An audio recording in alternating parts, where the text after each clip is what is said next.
Sunod-sunod na setbacks, mga kababayan. Sunod-sunod na kamalasan. Ito, 5 hours ago, Quezon City Court, Jiang's petition to stop House proceedings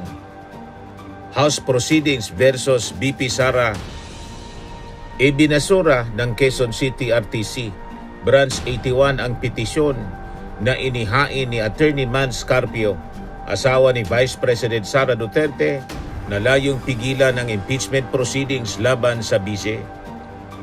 Ayon sa korte, hindi maaring makialam ang judiciary sa constitutional impeachment powers ng Kamara. He was confident that at least 200 members or 2/3 of the members of the House of Representatives would vote for impeaching Vice President Sara on Monday. Sa butuhan, mga kababayan. Base niya sa aming monitoring, nagbabagang mga balita at pagtalakay sa mga isyu ng lipunan. Bulsa, opinyon, banat at paglalantad sa katotohanan. Bulsa, what you see is what you get. You decide. hello po mga kababayan, si Dante Maravillas. Pamina na po ang kampo ng mga Duterte, lalo na po si Sara Duterte. Pabagsak na yung politika ni Sara Duterte, mga kababayan. Bakit na naman niya Mr. Maravillas nasabi? Sunod-sunod na setbacks ang tumama sa kanila ngayon. Kaya pati sa mga pronouncements, mga kababayan ni Sara, sa mga interviews doon sa The Hague, makikita mo sa kanya yung desperation. Iyakan na niyan Mr. Maravillas sa mga DDS. Mag-iyakan talaga. Sunod-sunod na setbacks, mga kababayan. Sunod-sunod na kamalasan. Ito, 5 hours ago, Quezon City Court, Jiang's petition to stop House proceedings versus BP Sara. Ibinasura ng Quezon City RTC, Branch 81 ang petisyon na inihain ni Attorney Mans Carpio, asawa ni Vice President Sara Duterte, na layong pigilan ng impeachment proceedings laban sa vice. Ayon sa korte, hindi maaring makialam ang judiciary sa constitutional impeachment powers ng Kamara. O na yung mga petitions nila sa Supreme Court, hindi man po nagpapalabas ng desisyon yung Supreme Court. 4 na mga petitions to stop the impeachment proceedings. Ngayon, nagdesisyon yung RTC sa Quezon City Regional Trial Court. Hindi rin pinagbigyan ng Quezon City RTC ang hiling na writ of preliminary injunction ni Carpio laban kina House Speaker Boji D, House Committee on Justice Chairperson Representative Jinky Luistro at Bureau of Internal Revenue Commissioner Charlito Mendoza. The petition for prohibition is dismissed for lack of jurisdiction. The prayer for issuance of a writ of preliminary injunction is denied sa court ruling. Wala na pong makakapigil sa impeachment ni Sara Duterte. At malamang makonvict siya kasi napakabigat ng ebidensya laban sa kanya. Yan ang mga balita ngayon. No more stopping BP Sara's impeachment trial, sabi po ni Representative Lawrence Defensor. At sabi ni Lawrence Defensor, mga kababayan, yung early presidential bid ni Sara Duterte nag-backfire sa kanya, mga kababayan. Sabi ni Lawrence Defensor, he dismissed suggestions that the Senate could return or refuse to act on the impeachment complaint once it is transmitted by the House. Dapat hindi nila binalik yung last year or the first time around. At ngayon, dapat hindi talaga nila ibinalik. Mawawala ang trust and confidence ng tao sa Senado at lalong magagalit yung mga tao. Sabi po ni Lawrence Defensor. At sabi ni Defensor, yung early announcement ni Sara na kakandidato siya sa pagka-presidente, nag-backfire niya sa kanya. The strategy of hers declaring early backfire. Kasi imbes na isustain niya ang posisyon niya na dapat hindi siya ma-impeach, hindi sila nagpakita sa committee hearing. Hindi nila sinagot yung mga aligasyon. Kung pumunta sana sila sa hearings ng Committee on Justice at doon pinaliwanag, sigurado ako mag-iisip siguro ang ibang congressmen to maybe vote no or maybe abstain, sabi po ni Lawrence Defensor. But since it's unanimous, ibig sabihin malinaw na walang sagot sa ebidensyang nilabas sa Committee on Justice. Kaya yung nangyari, yung boto ng panel po, unanimous, 55-55 po. 55 yung members, 55 yung bumoto. At ang sabi dito sa latest na balita, sabi ni Tingog Party List Representative Jude Asidre, he was confident that at least 200 members or 2/3 of the members of the House of Representatives would vote for impeaching Vice President Sara on Monday sa butuhan mga kababayan. Base niya sa aming monitoring, I think we're going to hit the majority number. We're hoping the result would be as much as or even higher than the impeachment last time. We're hoping that at least 200 or 215, that's really the goal. As of now, I can confidently say it will be above 180, sabi po ni Asidre, referring to vote estimates made earlier by House leaders including Deputy Speaker Ronaldo Pono of Antipolo City. Wala umiwas kasi po si Sara Duterte. Kaya nabuo sa isipan ng mga congressmen, wala niya, talagang guilty itong si Sara Duterte, na hindi nagpakita. At syempre, sa kanyang pag-ignore sa impeachment proceedings, lalo na na-insulto yung mga congressmen, talaga niyang napaka-arugante nitong si Sara Duterte. At maging yung ibang mga senador, turn off syempre, malamang ang matira kay Sara Duterte sa Senado, si Bongo, si Aimee, si Robit, si Bato, hindi pa pumapasok mga kababayan. Yung mga ibang mga senador, mga kababayan, mag-iisip na, baka niya tayo madamay sa kamalasan ni Sara. Pabagsak na rin yung ratings, diin na natin ito. Mabigat naman yung ebidensya, napakabigat. Madamay pa tayo, mag-backfire ito sa atin. Di ba? Kanya-kanyang ligtas ng sarili. Ganon ang mangyayari. Sabi rito ni Asidre, mas dumami, kumbaga, kung meron pang nagdadalawang isip by the second and third hearing, medyo mas marami na.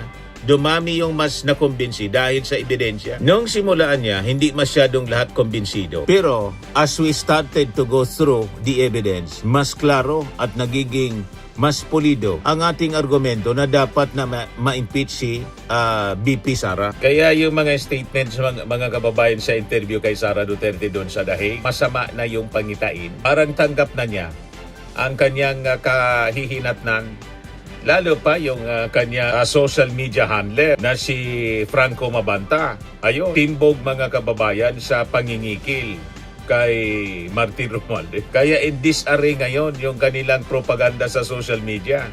Natimbog yung founder ng perang galing sa Maleta Network, PGM. Sunod-sunod na kamalasan, sunod-sunod na setbacks. Ito, panoorin ninyo, pakinggan ninyo yung sinasabi ni Sara. Masamang pangitain ito. Hindi ko, alam nyo naman na hindi ko gusto maging president. Kaya nga ako hindi tumakbo ng pwesto.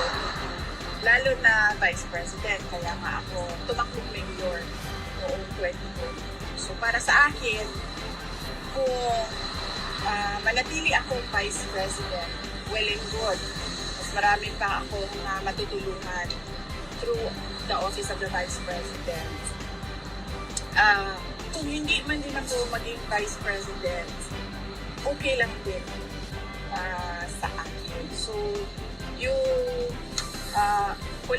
makakatulong pa rin ako sa mga tao sa ibang capacity na, sa ibang pamamaraan.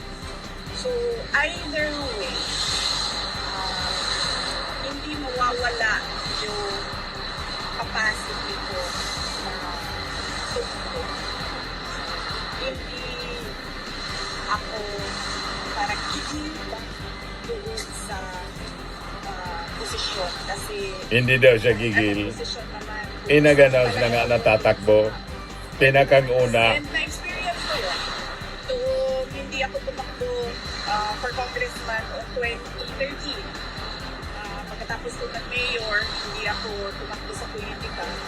Nag-abogado ako and nakatulong din ako, hindi as far and wide as the office of the Vice President. Pero nakatulong din ako mga tao, hindi lang ako. Sabi ni Claire Castro, sabik na sabikan niya si Sara Duterte na pag-usapan yung 2028 elections. Kaya lang, dahil sa mga nangyayari sa kanya, sunod-sunod na setbacks, nanghihina na mga kababayan si Sara Duterte. Nadali pa yung kanilang social media propaganda machinery, yung PGMN, bagsak yung troll farm. In disarray, mga kababayan, nasangkot sa pangingikil. Ayan, mga kababayan, ang sunod-sunod na setback sa kampo ng Duterte, kaya pinanginaan na po si Sara Duterte. Ito na yung latest, mga kababayan, kay Franco Mabanta. Nilipat na po sa NBI detention facility sa Muntinlupa. Panoorin natin. How you doing, bro? I'm good. How are you? Good. It's quite comfortable. So ngayon saan na kayo papunta, Franco? Actually, not sure.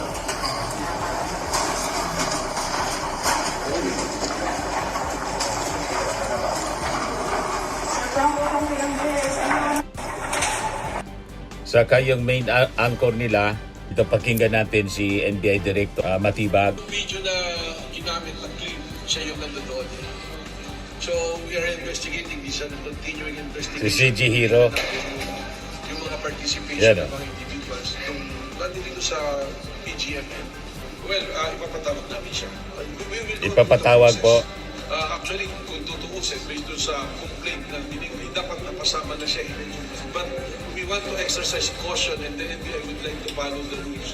Na sobra na, bigyan natin sila na mas sobra pa doon sa requirement ng due process para wag sabihin ng politika. Kasi nakakasawa na yung maririnig ko politika eh. Na again, with this opportunity to say, we have 192 cases, successful operations, indicted, resulting to indictment and arrest. Ito yung sabi ni Sara sa interview. Kung ma-impeach ako, yan ay sinulat na ng Diyos. So yan po ang malinaw na indication. Natanggap na po ni Sara Duterte na ma-impeach siya, matatanggal siya bilang Vice Presidente. At malamang yan ang rason kung bakit lumarga na lang siya at nag-tour para siguro in case magkagipitan, hindi na yan uuwi. O kung hindi, uuwi pa man dito, pero baka mag-apply ng asylum na lang. Lalo't may nakaambang plunder case laban po sa kanya.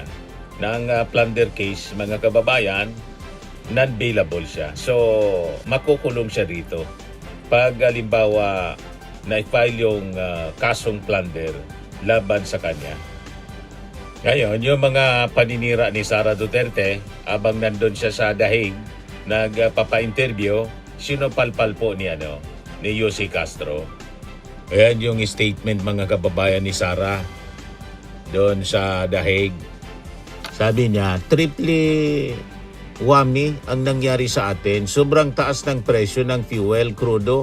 Sobrang taas ng palitan ng foreign exchange. Kaya sobrang taas ng inflation. Kung hindi man kaya tulungan ng administrasyon, ang lahat dapat tulungan nila yung mga nasa ilalim na hindi na talaga nila makaya kahit man lang yung simpleng pagbili ng pagkain. Sabi ni Yossi Castro, unang putok pa lamang sa Middle East, February 28, nag-utos na po ang Pangulo kung paano matulungan at ma-repatriate ang mga OFW habang ang Vice Presidente ay nasa ibang bansa noon. Yan kasi ang nagiging problema sa isang opisyal na laging nakabakasyon. Hindi niya nalalaman kung ano ang nagiging programa ng gobyerno. Ang Pangulo ay abala sa ASEAN Summit, pero ang Vice Presidente ay nakabakasyon muli.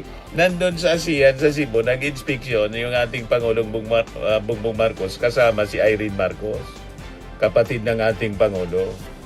Tumutulong, mga kababayan, kahit na hindi man empleyado ng gobyerno. Saka si Lisa Marcos.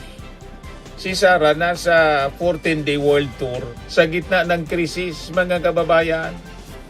Yung ating Pangulo, busy sa pamimigay ng ayuda kung saan-saan, pamimigay ng bigas, at nasa inspection doon sa ASEAN Summit sa Cebu. May mga kausap na nga po yung ating Pangulo, mga world leaders. So, President Ferdinand Marcos Jr. had a bilateral meeting with newly appointed Vietnamese Prime Minister Lee Minh-hong on the sidelines of the ASEAN Summit. where the President congratulated the Prime Minister on his assumption to office and welcomed him to his first ASEAN Summit. Yan yung ating Pangulo. Busy na. O, di ba? Mga kababayan. At patuloy yung ating Pangulo sa pamimigay ng mga ayuda. Yan o, aktibidad sa Muntinlupa. Bawat bayan makinabang. Muntinlupa, Las Piñas, Parañaque, and Pasay. Yan yung ating Pangulo, mga kababayan. Busy palagi. Yan ang ating Pangulo. Dumating na sa Cebu ang Pangulong Marcos Jr. Para sa ika-48 Association ng Southeast Asian Nation Summit at related meetings na gagawin May 7 ngayon at saka bukas. Munguna ng Pilipinas bilang ASEAN chair. Yan yung ating Pangulo. Busy. With Cebu Governor Baricuatro.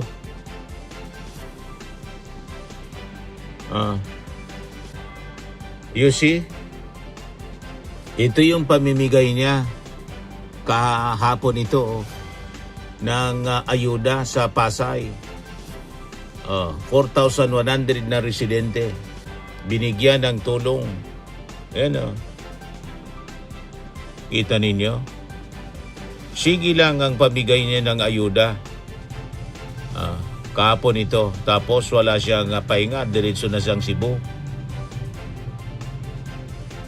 Ito yung ating Pangulo. Pagdating niya sa Cebu, kasama si Irene Marcos, mga kababayan, para sa ASEAN meeting. Diba? Sinalubong ni Governor Baricuatro.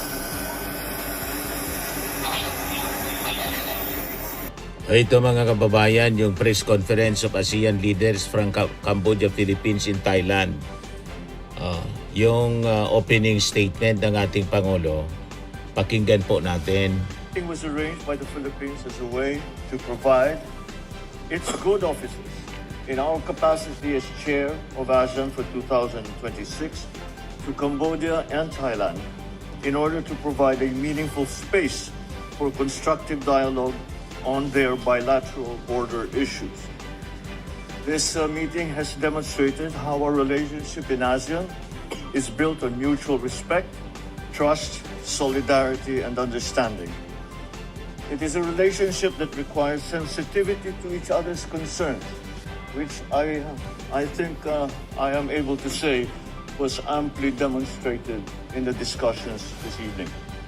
And also a commitment to dialogue, once again, amply demonstrated by both parties this evening, and the willingness to manage differences constructively. The Philippines approached this dialogue with utmost respect for both countries, guided by ASEAN's fundamental principles of respect for sovereignty, non-interference, and the peaceful settlement of disputes, as enshrined in the Treaty of Amity and Cooperation in Southeast Asia. As such, I appreciate the trust extended by Prime Minister Han Manet and Prime Minister Anutin to this process. During this meeting, I would venture to say that many subjects have been covered. Some agreements have been reached, and ways forward have been discussed. There were many candid discussions about the border situation between Cambodia and Thailand. Although they have both reaffirmed the importance of maintaining open communication, exercising restraint, avoiding actions that may escalate tensions, and continuing efforts towards peaceful dialogue and constructive engagement. I believe this was possible because of a very clear, fervent belief by both leaders that it is time for peace and no longer the time for war. The Prime Ministers have agreed to task the respective foreign ministers to sustain this open and candid dialogue and to discuss more directly with one another in detail constructive approaches to prevent escalation, foster the conditions for peace and stability and to safeguard the well-being of their peoples. Complementary to existing bilateral frameworks, the meeting today also affirmed the importance of the continuing role of the ASEAN Observer Team, composed of representatives from ASEAN member states, to observe, to verify, and to report the implementation of all agreements. We welcome as well the extension of the AOT's mandate for another 3 months, which will last until July of this year. The Philippines underscores its commitment to fulfill its obligation as coordinator of the AOT. And so as Cambodia and Thailand continue to work on the situation, the Philippines commits to continue offering its good offices to enable both countries to engage in sustained dialogue and cooperation, especially towards upholding the commitments and principles agreed upon by the two parties. We express our confidence in the ability of both Cambodia and Thailand to resolve the matter amicably and to manage their border differences peacefully in the spirit of ASEAN solidarity and unity. The entire ASEAN family remains ready to continue supporting efforts to promote dialogue, confidence building, and the maintenance of peace and stability in the region. Together, the three of us have reaffirmed that peace and stability are indispensable for ASEAN's continued growth, prosperity, and the well-being of our people, and that preserving this stability requires constant effort from all ASEAN member states. Thank you. Good evening. Thank you, Mr. President. Yan yung ating Pangulong Bongbong Marcos. Sige lang ang trabaho. Si Sara, puro perwisyo. Puro pansarili yung mga ginagawa. At puro lang paninira. Palang serbisyo sa ating bansa. Puro perwisyo. Kita ninyo ang pagkakaiba ng dalawang leader. Anyway, yan man lang po, mga kababayan. Ako po si Dante Maravillas. Bye-bye. God bless. Swimming and lifting cream, pinapahid po sa mga pulses in affected area. Mainam po sa paninigas ng mga kaso-kasuan. Ito naman po, Automax Radiant Serum. Sa mukha naman yung application. Anti-aging po siya. You will look 10 years younger than your age. Sa mga cancer patients naman po, baka lang gusto ninyo itong itry. Neng siya red mixed fruit drink. Hindi mo po siya gamot, food supplement siya. Kaya lang, gawa siya mga kababayan sa goji berry. Yung goji berry may anti-cancer properties. O ngayon, yung mga inquiries ninyo, dumiritso na lang kayo sa aming messenger sa Facebook para masagot namin agad. Ayos pa? Ayos na ayos niya, Mr. Maravilla. Sa mga nagana po ng malinis and spacious fitness gym, pumunta lang po kayo sa aming Colossal Fitness Gym. May Grab car rental din po kami. But anyway, ito po pala yung aming bagong product na binibenta online. I am worldwide amazing pure organic barley powdered drink mix from Australia.